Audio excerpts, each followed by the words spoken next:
ஜிம்மில் தான் first join பண்ணேன். ஜூன் 30 ஜாயின் பண்ணுறது.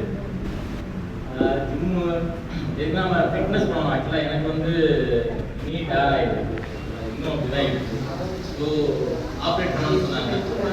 எனக்கு அது போகிறதுக்கான ரைட் இல்லை. ஸோ ஸ்ட்ரென்தனிங் இந்த உடம்பு ஃபிட்னஸ் வேணும் எல்லாம் போட்டுருக்கோம். வேலை போட்டதான் பண்ணிட்டுருக்கேன். மேடம் சைலண்ட் இருக்கணும்னு பார்த்துருக்கீங்களா? நம்ம சைலண்ட் இல்லை. ஆக்சுவலாக நான் அது மேமோட தான் கேட்டேன். சரி தம்பி தான் வச்சுருக்காரு, ஜிம் ஓப்பன் பண்ணுறாரு அப்படின்றாங்க. ஆக்சுவலாக அத்லெட்டுங்கிறது நமக்கு வரல. எனக்கு நிறைய கமிட்மெண்ட் மாறி டியூட்டி ஆஃபீஸ் அப்படி போகிறதுனால இப்போ டியூட்டி சேஞ்ச் ஆனதுனால சரி ஜிம்முக்கு போய் கொஞ்சம் ஒர்க் பண்ணலாம் அப்படின்ற மாதிரி மந்த்லேருந்து எப்படி சொல்கிறது. ஆக்சுவலாக யாரோடைய ட்ரெயின் வந்து ஒரு டிஃப்ரெண்ட்டாக இருக்கும். ஆக்சுவலாக அது நம்ம வந்து டெய்லி வரணும், நம்ம நிறைய கற்றுக்கணும் அப்படின்ற மாதிரி.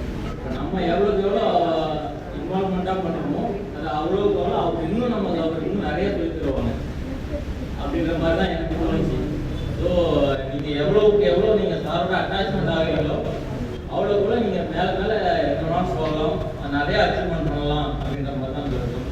எனக்கு இந்த கால் பெயினோட முன்னாள் ஆக்சுவலாக நாங்கள் வந்து ரிஜிஸ்டர் பண்ணியிருக்கோம் வெட்ரானுக்கு, ஏசி சென்னை டிஸ்ட்ரிக்ட்டு. பட் அந்த ட்ரைனிங் போயிட்டு